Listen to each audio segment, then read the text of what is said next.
하나님은 사울을 왕으로 세웠어요. 사울이 해야 되는 일은 하나님을 믿고 하나님 말씀에 순종함으로 말미암아 하나님께서 이스라엘이 왕이라는 것을 보여줘야 되는 게 사명이죠. 사울이 어떻게 했나요? 하나님을 믿지 못했고 하나님 말씀에 순종하지 못했어요. 하나님은 이런 사울을 왕으로 세운 것에 대해서 후회를 하고 새로운 왕을 준비를 시키죠. 그 사람이 바로 오늘 이제 말씀에 나오는 다윗입니다. 16장에서 다윗은 왕으로 이제 기름을 부음받은 이야기를 소개하고 있고 17장은 이 다윗이 블레셋 사람 골리앗과 싸우는 이야기를 보여주고 있어요. 하나님이 세운 왕이 어떤 사람인지를 보여주고 있는 것이죠. 다윗과 이 골리앗, 인간적으로 보면 비교가 안 되는 싸움이에요. 4절을 보면 골리앗의 키가 6규빗 한 뼘이라고 해요. 6규빗은 2m 한 70 정도가 되고 한 뼘 하면 한 13cm 정도 이렇게 한 뼘 이렇게 해가지고 정도 되니까 2m 83 그 정도 이상 크기가 된다고 그래요. 굉장히 큰 키죠. 지금도 2m 83이 없잖아요. 2m만 넘어도 엄청나게 큰데요. 180만 해도 굉장히 커요. 5절부터 7절까지 이 골리앗을 보니까 노투구, 비닐갑옷, 다리, 어깨, 창, 방패, 몸을 무장하고 창, 방패만 해도 어마어마한 그 크기를 가지고요. 가히 누구도 건드릴 수 없는 그 안전군장을 한 거죠.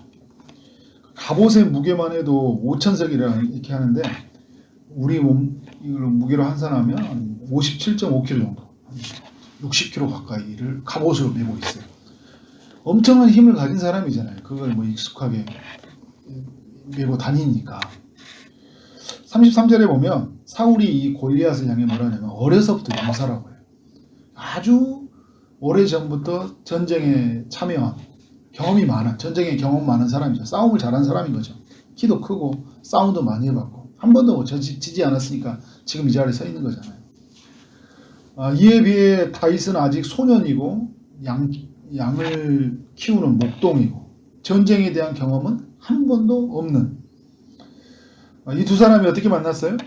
다윗이 전쟁을 하고 있는 형들에게 양식을 가져다 주다고. 아버지가 이제 형 3명이 가 있는데 양식을 가져다 주고 또 그 관리들에게도 뭐 양식을 갖다 주라 이렇게 해서 오다가 골리앗이 이 하나님의 군대를 모욕하는 것을 보면서 거룩한 분노가 생겨나는 거예요.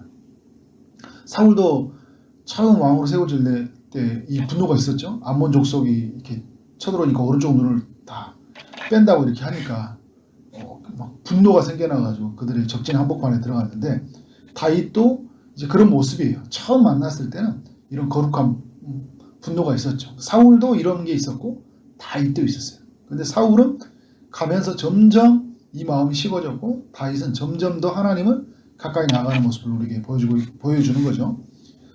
26절에 보면 다윗이 이 할례 받지 않는 블레셋 사람이 누구이기에 살아계신 하나님의 군대를 모욕하느냐. 굉장한 믿음인 거예요. 왜냐하면 이 이스라엘 사회가 믿음이 없었잖아요. 이런 믿음이 없었거든요. 살아계시다 하나님이 살아계신데 어떻게 그런 행동을 하고 살아가요. 다들 바알과 아스타라서 섬기고 언약궤를 함부로 하고 그다음에 섬기는 제사장들이 제사를 멸시하고 섬기는 수종드는 여인들을 동침하고 이스라엘 백성들은 여전히 하나님 앞에서 다른 길로 살아가고 있는데 살아계신 하나님의 군대를 모욕하느냐 하면서 하나님 편에서 하나님의 실존과 그의 일하심과 그의 약속을 믿는 한 사람, 이 다윗이 등장하는 거예요. 이스라엘이 이렇게 모욕을 당하는데 나 다 덤벼봐. 그렇게 조롱을 하고 있는데도 누구 한 명 대항하지 않아요.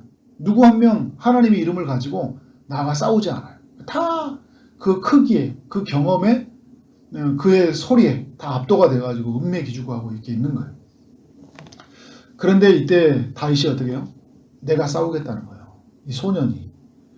다윗의 형들도 말리고 사울 왕도 말려요. 다윗이 이제 사울 왕이 어떤 이야기 하는 거예요? 저 왕이시여, 저 왕, 그 양을 제가 키울 때 사자나 곰이 와가지고 저희 양의 새끼를 잡아가기도 했는데 제가 따라가서 그것을 치고 그 입에서 새끼를 건져낸 사람입니다. 제가 짐승들이 저를 해하려고 하면 그 수염을 잡고 그것을 제가 쳐죽인 사람이에요. 왕이 막 웃었을 것 같아요. 소년이 막 그런 얘기하면. 실제로 그랬는데 다윗이 굉장히 다윗이 싸움을 잘해서 골리앗과 한번 해볼 만하다는 거예요. 다윗은 사자나 곰이 왔을 때도 누구 이름으로 살았어요? 하나님의 이름을 붙잡고. 그러니까 연장선이잖아요. 어느 날 갑자기 여기서 하나님의 이름을 붙잡고 사는 게 아니잖아요. 양을 키울 때도 늘 여호와 하나님, 나의 목자가 되신 하나님을 높였고, 그가 우리를 인도했고, 사방의 우겨싸움을 당해도 주님이 나와 함께 하셔서 그 주의 지팡이가 막대기를 아니하신다는 그 믿음이 있었기 때문에 어떻게 해요? 갈 수 있는 거예요. 그게 골리앗이든 상대 곰과 사자나 골리앗과 같은 상대로 보고 있는 거잖아요. 다윗은 사울이 입혀주는 노트구 갑옷 칼을 버려버리고 막대기와 매끄러운 돌 5개를 가지고 골리앗 앞에서 섭니다. 겉으로 보면은 비교 자체가 안 되는 거죠. 신체적인 크기를 봐도, 싸움 후의 경험을 봐도, 무기를 봐도, 무장한 것을 봐도 비교가 안 돼요. 누가 이겼어요? 다윗이 이겼어요. 길고 짧은 건 대봐야 돼요. 그러니까 무슨 말이에요? 아무리 차이가 난다고 싸우면 알아요. 한복판에 들어가면 알아요. 그러니까 우리가 여러분 막 미리 겁먹을 필요 없어요. 어떤 세상에 보면 내가 저 사람에게 가면 어떻게 되지? 근데 저 사람이 내가 하나님의 말씀을 전하면 저 사람이 저렇게 똑똑한데 저 사람 되게 무서운 사람인데 나한테 어떻게 하는 거 아니야? 가보면 알아요. 진짜 그 사람이 어떻게 대하는지는. 그죠? 싸워보지도 않고 많은 사람들이 어떻게 돼요? 그냥 기죽는 모습들 보게 되는 거죠. 다윗은 그냥 달려갔어요. 주저하지 않고 달려갔습니다. 어떻게 했습니까? 물맷돌을 던졌는데 그냥 이마에 맞자마자 골리앗이 쓰러지고 말았어요. 그래서 다윗은 골리앗이 가지고 있는 그 칼을 빼가지고 그를 죽이게 됨으로 말미암아 승리가 된 거죠. 그래서 블레셋 군인들이 막 도망가고 전쟁은 이제 이스라엘의 승리. 근데 이제 계속적으로 이제 골리앗의 공격을 받는데 이 큰 싸움에서 또 한 번의 승리를 이제 이스라엘이 가져오게 된 것이에요. 물맷돌을 너무 잘 던져서 이긴 거예요. 정확하게 꽂혔기 때문에 늘 어렸을 때 이렇게 돌 던지는 연습을 했더니 이때를 이해합니다. 이렇게 돌을 잘 던져서 이긴 거예요. 이렇게 말하려고 하는 게 아니죠. 17절은 이제 17장은 그걸 말하지 않고 있어요. 27장은 하나님이 그를 도와주셨기 때문이다. 에베네셀이 하나님이시잖아요. 여전히 에베네셀 하나님을 경외하고 하나님을 찾는 자, 하나님을 구하는 자에게 하나님은 어떻게 한다고요? 도와주시는 거예요. 다윗이 어떻게 하나님의 도움을 의지하고 있는 거예요? 있는 건가요? 골리앗은 칼과 창과 단창으로 나오지만 다윗은 만군의 여호와 이름으로 간다. 나는 모든 세상 군대의 총사령관이 되시고 온 땅의 왕이 되시는 그 만군의 여호와 이름을 가지고 나는 네가 모욕하는 이스라엘 군대의 하나님의 그 이름으로 내가 나아간다 하고 싸움을 하는 거예요. 하나님에 대한 믿음이 있는 거잖아요. 하나님이 자신을 도와주실 것이라. 자신을 개인적인 명성을 높이려고 도와주시는 거예요. 이스라엘의 군대의 하나님이라고 하잖아요. 이스라엘의 하나님. 이 땅 가운데 계신 그 하나님의 이름이 더럽혀지지 않도록 나는 그 살아계신 하나님의 이름을 가지고 내가 나아간다. 그래서 그 여호와의 이름으로 말미암아 승리했다는 것을, 그 이름을 능력을 믿는 것으로 말미암아 이겼다는 것을 17장이 우리에게 이야기해주고 있는 거예요. 그래서 여러분, 우리 17장을 보면서 이 시대의 삶으로 이제 가져오 본다면 우리는 골리앗 같은 세상과 살거든요. 대응하며 살 수밖에 없는 그런 환경이에요. 우리가 만나는 세상은 굉장히 크고 강한 게 많잖아요. 우리 힘으로 넘어서기가 너무 힘들어요. 갈수록 더 힘든 것 같아요. 죄의 세력이 더 견고하잖아요. 더 커요. 견고한 진처럼 얼마나 촘촘히 쌓여 있고 얼마나 시스템으로 이렇게 탄탄한지 몰라요. 우리가 이것을 넘어서기가 너무 힘들죠. 이런 곳에서 우리가 경제 활동을 하고 사회 활동을 하고 우리가 신앙생활을 하는 거 쉽지 않아요. 이전보다 너무 어려워요. 이런 정보, 기계, 사람 엄청 탁월해졌어요.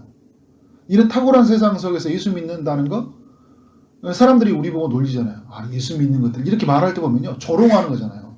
예수 교회나 다니면서 막 이렇게 보면 우리가 굉장히 그 사람들 보면 어쩔 때 보면 너무 작아 보일 때가 있어요. 그런데 여러분 그럴 때마다 우리는 거룩한 분노가 있어야 되죠. 하나님의 이름이 이 땅에 떨어진 것들에 대해서, 살아계신 하나님이 모독당하는 것들에 대해서, 그런 거대한 힘이 우리를 억누를 때 그것에 우리가 좌절하지 않고 거룩한 분노에서 다윗이 시작했던 것처럼 오늘 우리 마음속에서 그런 거룩한 분노가, 그래서 막 사람들 막 때리라 이런 게 아니잖아요. 그 여호와 이름이 드러내도록 우리가 살아내는 것은 너무나 중요하다는 거예요. 나는 작지만 하나님은 커요. 이걸 생각해야 되죠. 나는 약하지만 하나님은 강하시다. 그렇죠? 세상의 사람들은요, 어떤 이름으로 살잖아요. 나 어느 출신이야. 나 누구야.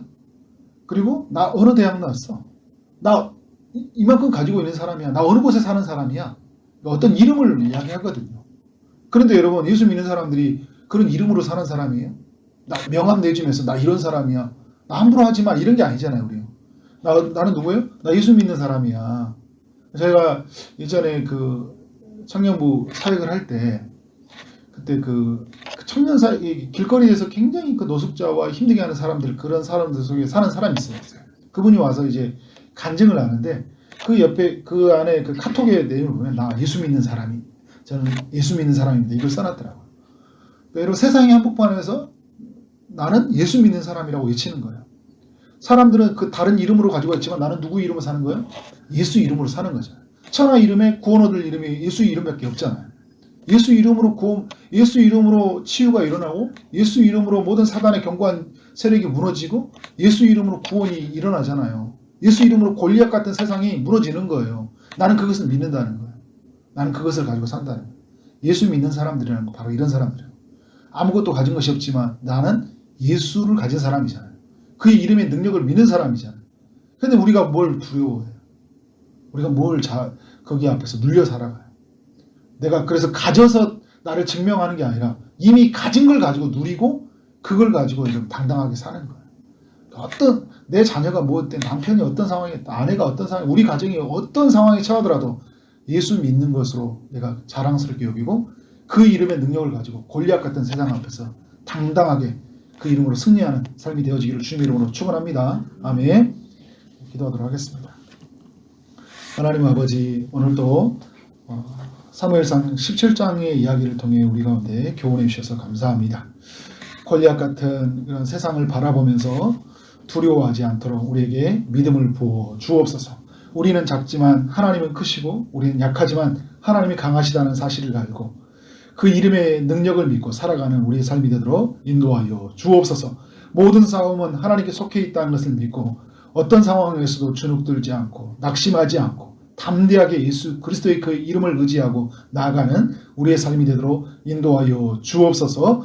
오늘도 주의 응답을 기다리는 이들에게 찾아가셔서 주님이 일하여 주옵소서. 육체의 아픔 중에 있는 성도님들에게 찾아가셔서 치료의 강선을 비춰 주옵소서. 피 묻은 손으로 안수하시고 깨끗하게 나음을 얻을 수 있도록 인도하여 주옵소서. 취업을 준비하고 결혼을 준비하고 임신을 준비하고 출산을 준비하는 모든 이들을 축복하여 주옵소서. 오늘 만나는 모든 사람들에게 주의 사랑이 흘러가기를 원합니다. 오늘 우리에게 주어진 일 최선을 다해 일하게 하심으로 말미암아 하나님께는 영광이요 우리 모두에게는 큰 기쁨이 되는 하루가 되도록 인도하여 주옵소서. 예수 그리스도 이름으로 기도를 쌓옵나이다. 아멘.